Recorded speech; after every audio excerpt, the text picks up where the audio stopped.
You know how you defeat gangs? Gangs defeat themselves. Guns, drugs, prison, incarceration, betrayal, infighting. Those are factors that lead to the ultimate downfall of gang sets. Gangs will fold into themselves. They will envelop and thus be destroyed. Gangs wipe themselves out systematically over time. One could say that it's natural selection from a biological standpoint, what have you. Youth groups, clubs, organizations are a little bit different. A gang doesn't even necessarily have to be a criminal enterprise. It doesn't have to be a criminal organization. It could be an association, an organization. In Chicago, there are organizations that some people refer to as gangs, and those organizations being referred to as gangs say, we're not a gang, we're an organization. And those organizations don't seem to understand why certain entities refer to themselves as gangs. Vice lords refer to themselves as an organization. Growth and development refer to themselves as an organization. In fact, vice lords in Chicago were the very first entity of its kind, type, category to be awarded certain government contracts. And that is truth. That is fact. That is American history. Vice lords had United States government contracts and took that money and rebuilt certain communities on the west side of Chicago. That organization, Vice Lords, refers to itself as such, as an organization. In California, on the other hand, you have certain entities in different neighborhoods that refer to themselves as gangs. If you're trying to further your club, group, organization, family, structure, you're going to refer to yourself as a gang, a criminal enterprise. If you want to have any kind of longevity, maybe it's time for people to stop thinking about committing crime. Why do you have to be involved in crime? Why do you have to sell drugs? Why do you have to sell guns? Why not just sell some microchips? Why not just sell some electronics and some technology, some biomedical services? Why not sell services, much needed services to your communities? Why do you have to sell drugs? Because drugs are fast money, you can make a quick buck. Well, you can make a quick buck and fast money in the electronics and computer technologies industries. You can make more money in technology. Apple, the software and computer company, has more money than certain facets of the United States government. Billions and billions of dollars more money than certain parts of the U.S. government. That's how much money Apple has. Now, if you're a smart person and you live in an impoverished community, you don't have to think to yourself, oh man, the only way out is for me to sell coke, ice, ecstasy, meth, what have you. You don't have to sell drugs, man, to come up. In fact, you can do what I just said. You can go to college. You can go to the university. You can get educated. You can be independent and not even go to school. Start your own technology company and do something for your community, for your neighborhood, for your region, for your country, and come up with some kind of new device, some kind of new software, engineer something new, improve upon something that already exists, and make a fortune. Make millions, billions of dollars, give people in your community jobs, and then you'll have healthy citizens,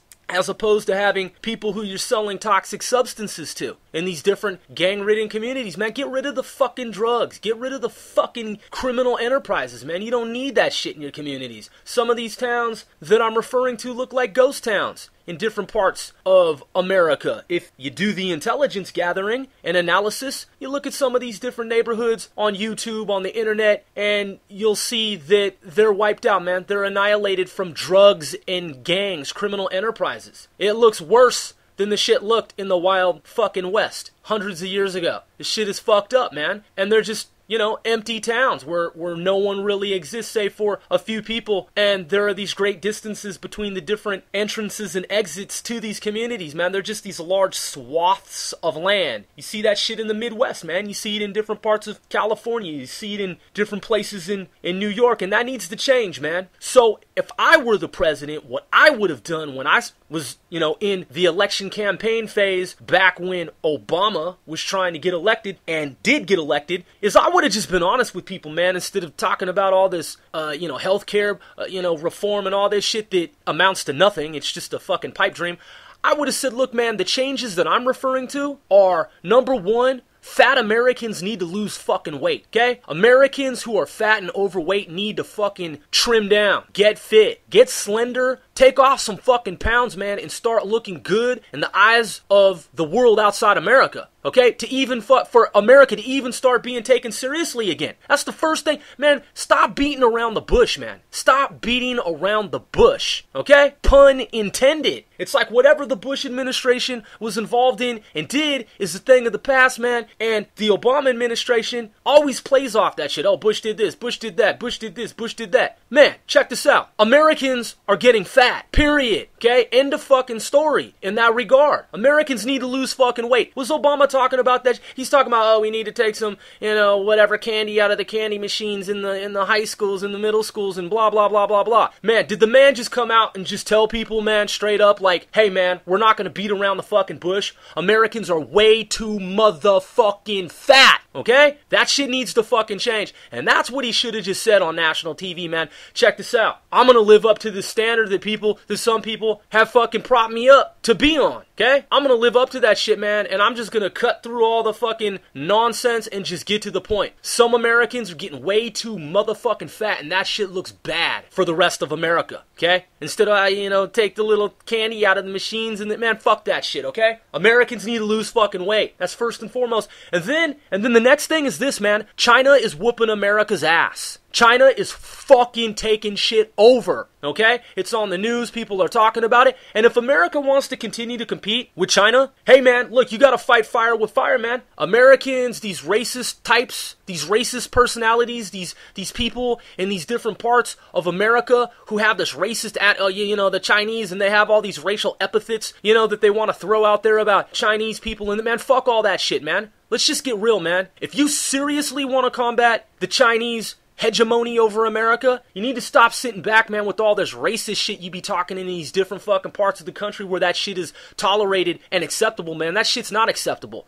If you want to sound fucking intelligent, if you want to sound smart, man, instead of talking all this sideline couch potato fat American critic fucking shit that comes out of the mouths of the people who talk all this the Chinese, motherfucking Chinese, this. Hey, man, check this out. Those people need to slim down like the Chinese. Okay? Learn some fucking cybersecurity, some IT. Get in fucking shape, man. Run 10 miles a day. Do what the Chinese are doing, man. Eat some rice, lean foods. Stop all this shit, man, that you be talking about. Oh, America, the big and bad and powerful, and, China, they're just some... No, man, check this out, man. China's smart. China's smart. They go to school and finish their programs and then do another one.